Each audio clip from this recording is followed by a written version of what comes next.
hear me on this one thing. If you could choose between having 1,000 people who are listening to you or following you on social media, but they never engaged with you or did one other thing, versus 10 people who listened to every word you said, who read your emails, and who ultimately were really excited about working with you, what would you choose?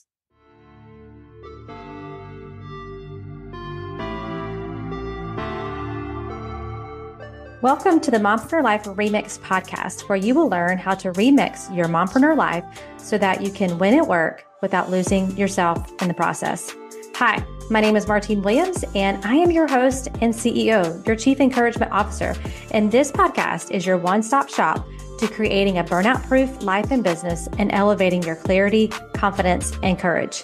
Friends, it's time to say goodbye to being the yes girl and hello to creating healthy boundaries, healthy mindsets, and healthy habits.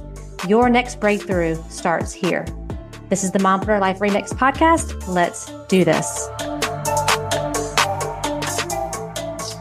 Hey friends, happy Thursday. I'm excited for today's episode. We have a super special Turquoise Talk guest, Stefanie Gass, here on the show today. She is just such an amazing business owner who supports so many people. And I'm so in alignment with a lot of her values and her thoughts. And I just enjoyed getting to know her story. And if you're someone who is just exhausted by social media, and you've heard me say this before, there's like 101,000 bazillion different ways to do business. And it's finding the one that is life fueling for you and not like life sucking. And Stefanie does all of her business, or majority of her business, from her podcast. And so, I love podcasts because I host one, but I have been a podcast listener for many, many years. And so I'm excited for her and I to discuss this and give you some ideas around building your business around your podcast and how that can really be a great revenue generator for you and your family. So let me tell you a little bit about Stefanie. Stefanie Gass is a Christian business and podcast coach, boundary boss, and seven-figure CEO. She helps women grow their online businesses and make consistent income using podcasting. And I just adored this conversation. And it was just so freeing to know that that's an option out there. If that's the route you decide to take, and you have someone who's been there, done that, and is sharing her answers. So let's dive right into this episode. Enjoy. Well, welcome back, friends, to the Mompreneur Life Remix podcast. I'm your host, Martine Williams, and we have an amazing Turquoise Talk guest on today. I'm super excited. Some of you may be familiar with her. If not, you're just going to be in for a real treat. So thank you so much, Stefanie, for coming on to the show today. Well, thank you so much for having me. I'm so excited. So one of the reasons that I love podcasting, and I've been a huge podcast listener for years, is just the stories. I think it's so helpful for mompreneurs to hear other stories of other mompreneurs, things they've learned, lessons they've learned, why they got started. So I don't really know a lot about your story. So I'd love for just to start out with, to tell us a little bit about you, your family, and how or why you became an entrepreneur. Sure. So my name is Stefanie Gass. I am married. I have two little boys, 10 and 7. And I didn't always know I was going to be an entrepreneur. I actually started out in corporate America. Definitely was always that kind of driven, self-motivated person though. So I became pretty successful in my 20s as a financial controller for a solar company. And that was going well. Got engaged to my now husband. Everything was good. And then the company shut down locally where I live. And so I had a decision to make. It was, hey, we've got a job for you in Germany, or you can be laid off. And this was like, these pivotal moments that like God handcrafts for us to like, ooh, what am I going to do? And so after talking it over with my husband, we decided that I was going to be laid off and figure out a way for us to stay here in New Mexico. We wanted to raise our family here. Both of our parents live here. And so I kind of found myself at this crossroads of like, what now? Mm-hmm. And I decided I wanted to find something that I could work from home because we wanted to start our family. So in 2012-ish, 2011, network marketing was getting started. It was all the rage back then. And I got started in a network marketing company after watching a promo video where the girl, this is a true story, is floating in a pool talking about how she made $1 million that year or something. And I'm just like, well, that sounds good. I was like so impressionable. And so I just believed like, well, if she can do it, like, obviously that's not scripted, you guys, Right. So I joined this company. And if there's anything that drives me, and definitely was driving me back then, it's that when people thought that I couldn't do something. So it was like, that's ridiculous. You're never going to make it. It's a scam, all these things. And I was like, well, I'll show you. So I just dove straight into this company. Within 4 years, I had reached the top 1% of the company. And I had a son at this point. I had a newborn at this point, and that had been my life. I had really lost myself to this identity of success and recognition. So this moment comes where I'm walking the stage I have a $50,000 bonus check, like life-size check, walking the stage in front of 20,000 people because I made it. Yeah. And I'm walking across going like, okay, all the 5 a.m. calls, it was worth it. Like not being as present for my kids, it's worth it. Me taking like all of these events every night of the week, like it's worth it. And I walk off this stage, Martine, and I felt the same. I was waiting for this like shift in my heart. I was waiting for something to feel different and validate this like work and hustle and like putting my family second for so many years. And none of that came. And so I really, for the next 12 months, went through a complete reckoning. And my faith is a big part of my journey now. And it really began at that moment, because over the next 12 months, my downline, or the people that were in my organization, were basically just poof, gone. Because all the new fun ones came out, the leggings and the lipstick.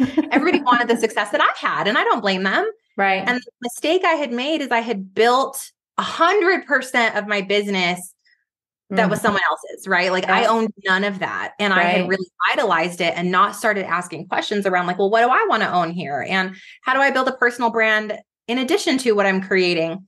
So I found myself with a fourth of the revenue that we had been making, a fourth of the income, 60 pounds overweight from having my second child, struggling with alcohol issues, struggling with food issues, completely struggling with my identity as a whole, and found myself in this moment where I just completely surrendered to God. I got out the sheet of paper and I was like, oh, and P.S., we had borrowed money from my son's savings account to pay the bills. Like it got so bad. And I was completely like shattered, just broken down. Like, who am I now? I am not this success story that I've created this perception around. And so I start journaling to God, and the Holy Spirit just downloading words like, you're daughter of the King, you're a leader, you're a present wife, you're sober, you're intentional with your kids, like you're healthy, you're fit. All these things were like coming out, and I'm writing on this paper, and I'm just praying and crying. And I'm like, I don't know where to go from here, God. And over the next couple of years, I would just pick something on the paper, I'd circle it, and I'd work on it. So the first thing I did was go to a gym I couldn't afford. And they had 2 hours of daycare. And I was like, 1 hour is for me to work out. And 1 hour is for me to pray or work on this elusive business that I don't know what it's going to become. And so what happened is really cool. Over the course of the next few years, I started to go live on Facebook. And obviously I had built a successful business. And so I would talk about that, how to sell on Facebook. And I would talk about like sales strategies, but I'd have a baby on my hip. My hair would be a mess. And Miles would run in and talk about fruit and poop snack, or fruit snacks and poop. There it is. And I would go. And so people would like get in my DMs or email and be like, do you coach? Right. Like, why do they want to coach with me? And I realized I was this like nuance in the market that they hadn't seen before. Like this woman who was 100% authentically herself, but still really smart at like business and sales and marketing and messaging. And so I was like, God, do I coach? And he's like, yes, not in that big booming voice. So I start taking clients and I start to grow a business, and I'm making, a couple $1,000s a month and $5,000 a month, but it's slow. It felt slow. It felt hard. And so I kept praying like, Lord, how am I to build this where I can reach more people in less time? Because I'm done being the woman who works 24/7. I'm done capitalizing on my kids on social media. I'm sick of it. Like I need a better way to help people. Right. And in 2018, it was October of 2018, I had been on Facebook Lives, Instagram. I was spending 5 hours a day there. I had blogs going on. I was putting up busted videos on YouTube. I was everywhere trying to grow, but yet feeling these discernment alarms in my heart around like the way that I was growing. So in 2018, I had this dream and it was very prophetic. It felt like I was awake in the dream, the way that it just downloaded, and it was start a podcast. I knew it was from God. So I went and I had a $20 staticky microphone sitting in a drawer that was, who knows how old, plugged it in. And funny enough, my very first go at my podcast was called the Mompreneur Mastermind Show in 2018. And within 1 year, the podcast generated $100,000 in revenue. And now 5 years later, got 1.6 million downloads, a 7-figure business, a team, 3 offers. Like, it's absolutely insanity to me what the podcast did for my growth, for my audience. Oh, and PS, I don't even market on Instagram at all anymore.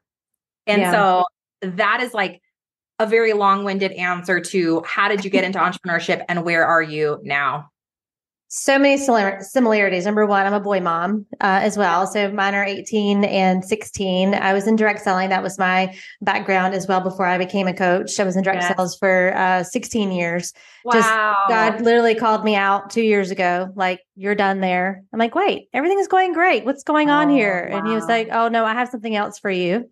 But it was like Abraham. He didn't tell me where I was going. It was just like, you just need to go. Isn't it like God? And I was like, what's happening here? So a lot of similarities with that. And he still hasn't given me the full blueprint. Like, I didn't get a dream like you did in the middle of the night or whatever, but I'm just taking one obedient step after the other. And he just keeps illuminating each step and kind of showing me the way. But thank you so much for just sharing that journey. I think there's so much value to that story and so many things frustrations I think you shared of the mompreneur journey, of it not being fast enough or not having the blueprint, and you just doing it, right? And then having the success that you have now. And I have conversations, I feel like weekly, with mompreneurs who the podcast is like something they want to do and they're just not sure how to do it, or they have another idea for a side hustle or a business that they want to build, but just don't take that first step. So can you share a little bit about that? Like, that first step into it it just feels dark sometimes. It feels like you don't have all the answers and you don't know what you're doing. And the imposter syndrome comes in, self-sabotage comes in, all of those things. And I don't think those ever go fully away. I'm sure you can agree with that. There's always journeys and parts in our journey where that doubt tries to creep in and the enemy tries to get in there and say, who are you to have this business? And we just have to shut them down. But for someone who's listening, that maybe that's their goal for the next 6 months or the next year, is to kind of start a business or leave a corporate job, or God calls them out of their direct selling business. Like, what would you say to them are some really great first steps? Yeah. So I think to begin this conversation, I want you to understand, when you look big picture at like, what am I trying to create? And we've got to first define success for you. Yeah. Right. So when we look at success, we often get blinded by like, well, if I just made some money, if I could just make $500 a month, or we get blinded by money or by some type of overnight promise, instead of looking at like, no, you know what success means to me? Success means to me that I get to work. And for me, this is full-time, 30 hours a week. I get to turn off my computer at 3. I'm fully present with my family every single weekend, unless I want to work. Right. I have time to work out every day. I have time with God every day. Oh, and PS, I would love to have a 7-figure business because I want to tithe at this certain capacity. This supports wealth creation, which I truly believe is biblical. And those are the principles that create success in my life. Not, I'm going to have a short-term vision, not to say that anything is wrong with that, but stretch yourself to go from, why do I want the 500 a month? Why do I want the 1,000? What life am I really trying to create? Allow yourself to expand your vision into something that is meaning driven. And then you have to look at this from a sustainability lens, right? Right. Because when we look at, I want to make 500 a month, there's so many easy answers to that. Sure. Go start a side hustle. Guys, I am so guilty of this.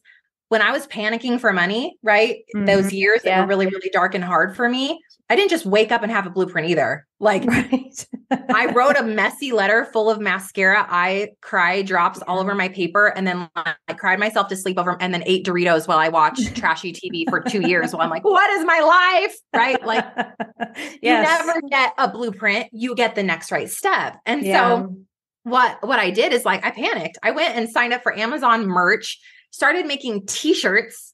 I am an awful graphic designer. Don't ever find my t-shirts. I think I sold one for the balloon fiesta, which is something that we have here in New Mexico. And I thought I had found my answer. I made it. And I remember my friend calling me because I'm spending hours on this. I'm like, I made a new t-shirt design. Right. She calls me and she's like, sit down. And I'm like, okay. She's like, what are you doing? Like, stop focusing on all these random things and get back to what you're supposed to be doing in your life. And it shifted something in my mind and heart to be like, I am so focused on these small, minute distractions that are stealing from the sustainable plan of God over my life, right? The sustainable business that He has for me. And so when you cast that vision for yourself, define success, make it big, make it meaningful, and then know it is going to take time to create it. It's going to take time. So you first have to really shift your mind, because I know anybody new starting a business typically has the wrong vision. We've got that short term, let me create an offer, instead of let me begin with how I serve. Let me begin with building something that's going to be around and withstand the test of time.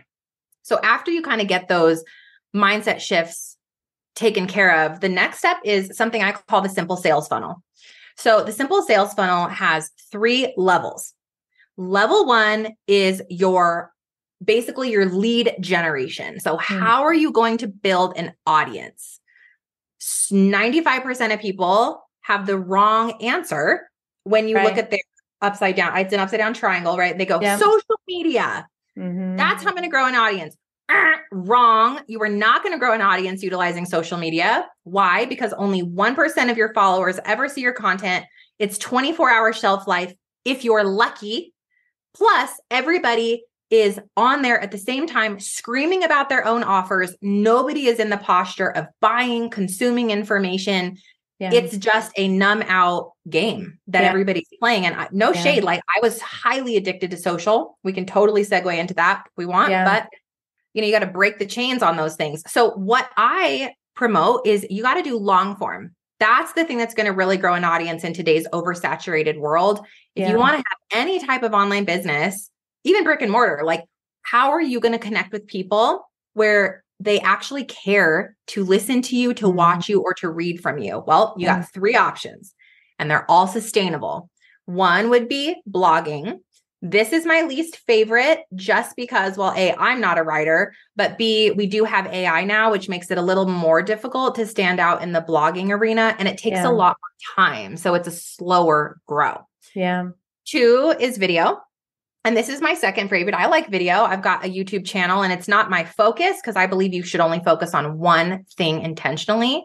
You should be married to one method, but you can have helper methods where you repurpose. So YouTube is good if you have a video like style brand, like you teach makeup or you teach cooking or you teach fitness. Like YouTube would be a great option for you as your long form method of connecting with people.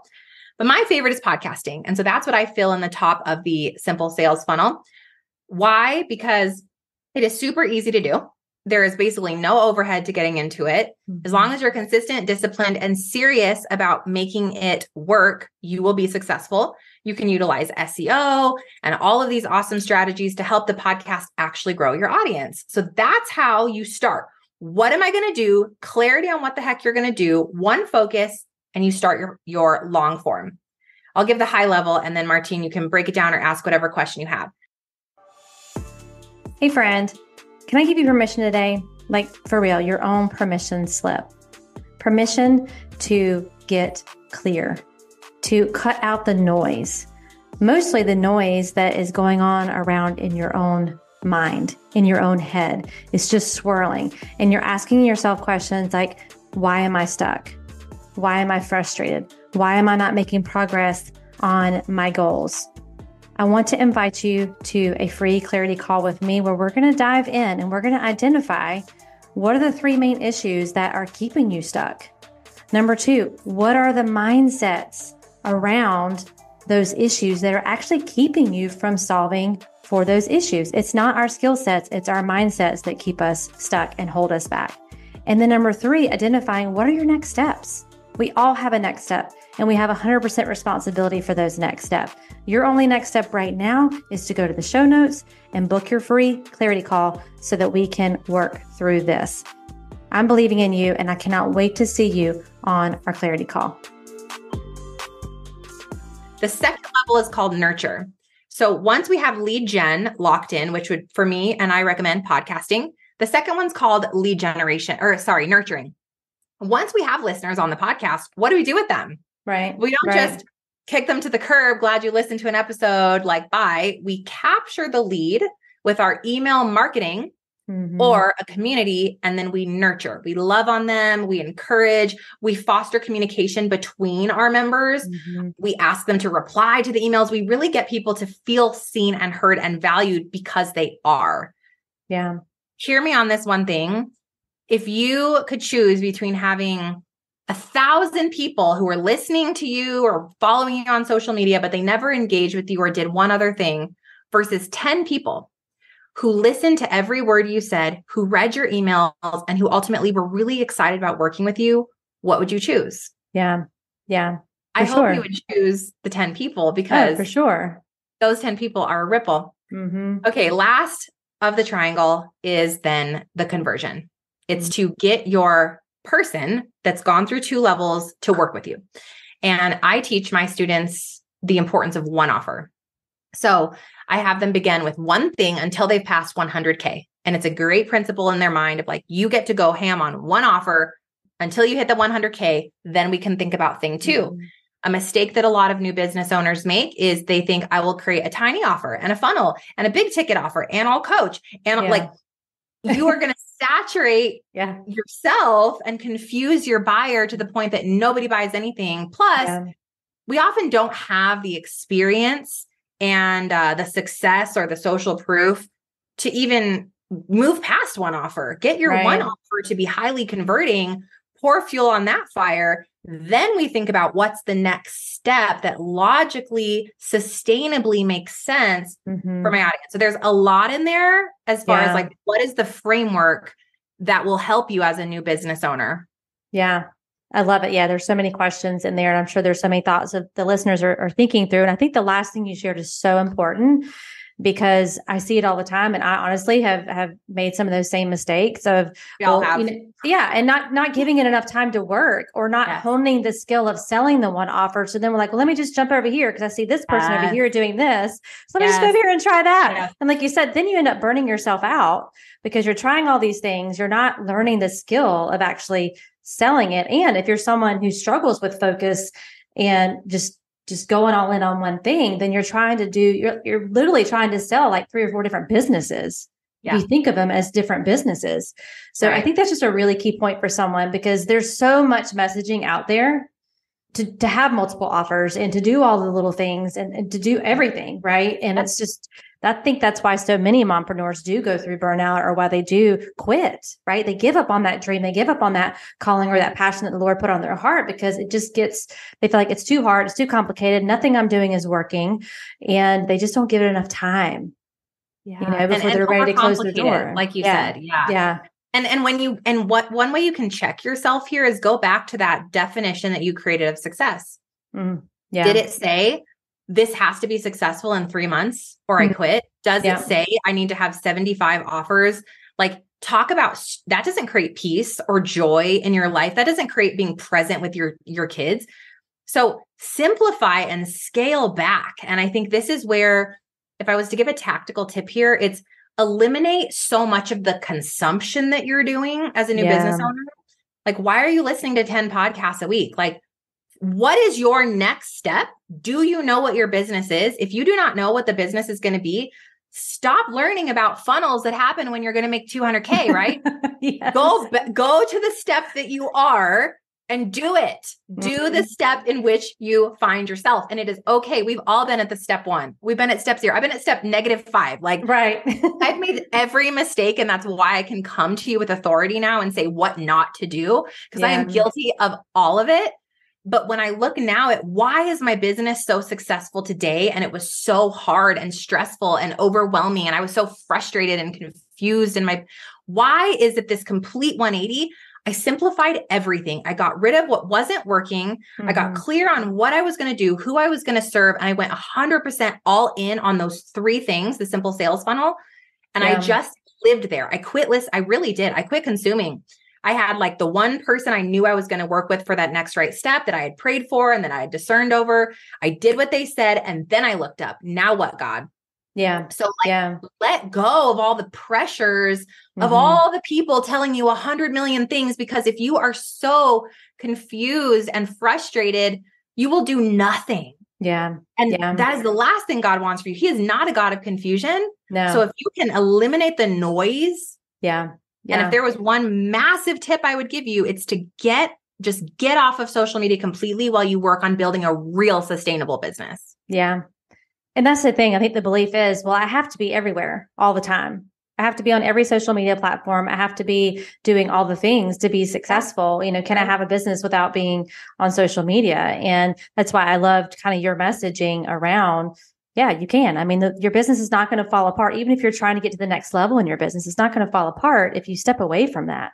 Just so you can gain Even that. if you give it up completely, which I know is so against the grain of what everybody says. And like, I'm sure no matter who you are listening to me, you probably have resistance to what I'm saying. Even Martine's probably like, ooh, like, you know, but it's just so true though. It's just so true. It is true, but it's challenging. I'm challenging what you know to be true. Yeah. But why I'm challenging this is because you guys have to ask yourselves, why do I believe this is truth? Who said? Whose truth am I believing? Who said that social media is the way to grow a successful online business? Who said that to you? Why is that truth in your heart? Who wrote that? Yeah. Who wrote that? And when you start to ask yourself these questions, and I went, for me, I was like, well, nobody wrote that. Nobody told me that. I created that in my mind by watching influencers post these things that made me believe that they were successful. But are they? I don't know. Yeah. When you start asking these questions, they open your eyes to maybe some things that aren't so true in your life anymore. And what I did next is I went and looked at the data, because data doesn't lie. Right. And I started looking at, because at this point I was a multi-6-figure organization, and I'm looking at where is the revenue actually, is it really coming from social media? I was spending 5-6 hours a day there personally, getting reels, making content. Then the team was doing DM follow-up. I had 40,000 followers. I had 1,000 likes per post. We had 500 people in the stories. Like, I thought this was making all the money. Right. But when I got into the details and I looked at like, where are people clicking from, following the traffic, looking at the Google Analytics, asking, we did polls of all my students. Where did you find me? What made you decide to buy? I had this insane revelation that the 90% of our sales as a company was coming directly from the podcast, which I was only spending 2 hours on per week. 2 hours versus 15 hours. And I'm like, what is wrong with me? Right. Plus, I hated social media. I felt addicted. I hated that I had to click it all the time. I was exhausted of it. It made me feel triggered in comparison and judgment. And I didn't like who I was when I was on there. And so I tiptoed in, let's be honest. I got rid of it on the weekends. I deleted the apps. And I told my community about it, and they were like, well, we'll do it too. So me and my listeners started to delete the social apps completely from our phones Friday through Sundays. I did this for like 2 years. Yeah. I never felt better. But I still was like, oh, we need Instagram. I have to be on it. And so I'm super stubborn, even though God had like clearly at this point given me a word. I was continuing to be stubborn because it's hard to trust. It's hard to let go. Yeah. And I had created these truths in my mind. Well, one day I had a true feel in my heart of like, I need you to fast from social media. And I said, cool, God, I'll give you a month. I'm sure we can negotiate here, right? Yeah.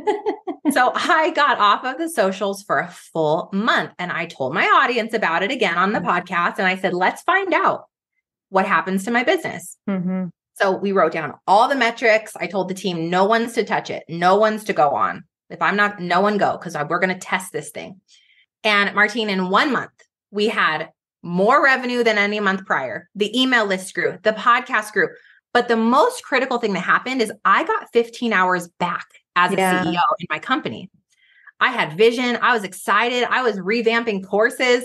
I put out another episode a week on the show. The show started to grow again because like I had freedom. Yeah. I had time.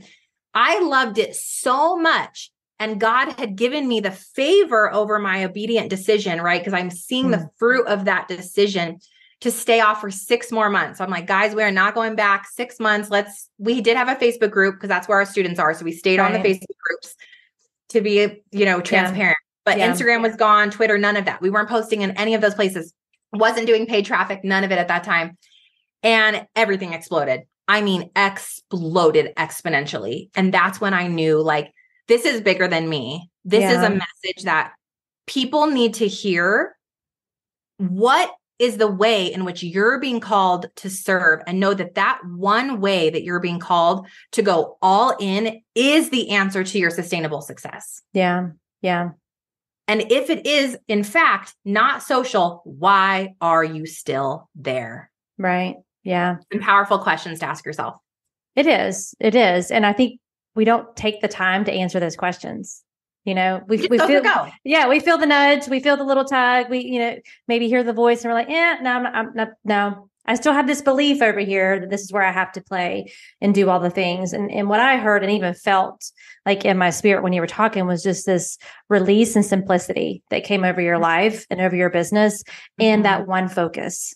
Just having that one focus. And I think, again, as mompreneurs, we are wearing so many hats and we feel like we're called to wear all these hats. And then our identity gets wrapped up in all of those hats. And when one of those hats falls off or falls in the mud or gets threw up on it, then we take it personal. And then we start self-sabotaging ourselves. And then we just want to close the doors because we're like, this is not what I signed up for. And self-sabotage is normal. Yeah. Yeah. Discomfort is welcome. Yep. Failure is the fruit to your future success. Yeah. Get okay with messing up, with going slow, with feeling like a failure. Honestly, like to give you guys just a secret, when something goes awfully wrong, like for example, I made a bad investment this year. It was a bad investment. I lost $15,000, zero return on that money. I mean, and that sucks. It sucks. Yeah, bad. Nobody has $15,000 laying around to lose it. Yeah. But I'm like, you know what? I'm learning. I'm growing. This is helping me also be forgiving because I like to get really mad about this and make a whole thing. But I'm like, you know what? I'm just going to rest in the Lord that He's got this situation. And why I'm so excited is I get to go share it on my podcast. I get to tell everybody that I failed miserably. I made an awful mistake. And I've learned like, I'm looking for the failures now because those are what define me and make me stronger, make me better, help me to make more sound decisions. I didn't do my 4 Ps, which are pause, pray, people, which means seek wise counsel, and plan before I made that investment. Yeah. So look for your failure. Don't hide from them. Share them. Talk about them. Revel in them, because those are the things that are creating the path for you to ultimately help people in that area. Yeah. One of the best things you can do if you are struggling with like, what's my business or what's my thing or why can't I be successful? Stop looking forward at who you want to be and building a business on that. And start looking backwards at all the things you screwed up. Where are your trials, your traumas, your hardest things you've ever walked through? I promise you that has something to do with the business that you are called to create, and you're hiding from it. Yeah. Yeah. Your past struggles are your present purposes. I fully believe that. And I just love the vulnerability that you've had here on the interview, because I do think that the stories are what matter. Like the mess before the success, that's what people want to hear. That's what makes you relatable. All of your failures that you're sharing, you're not a failure. You've just figured out ways not to do something, right? That's how I choose to look at failure. I'm just figuring out ways not to do it. I'm not taking it. I'm not taking it personal. I'm not a failure. I'm just learning ways that it's not working. And that's the mindset. And a lot of things you talked about is just having the right mindset, getting comfortable with uncomfortableness, because growing a business, there's a lot of uncomfortable moments. There's a lot of doubts and fears. Just get like, they're welcome here. They don't have to be the driver, but they're welcome to be in the car. They can go with me.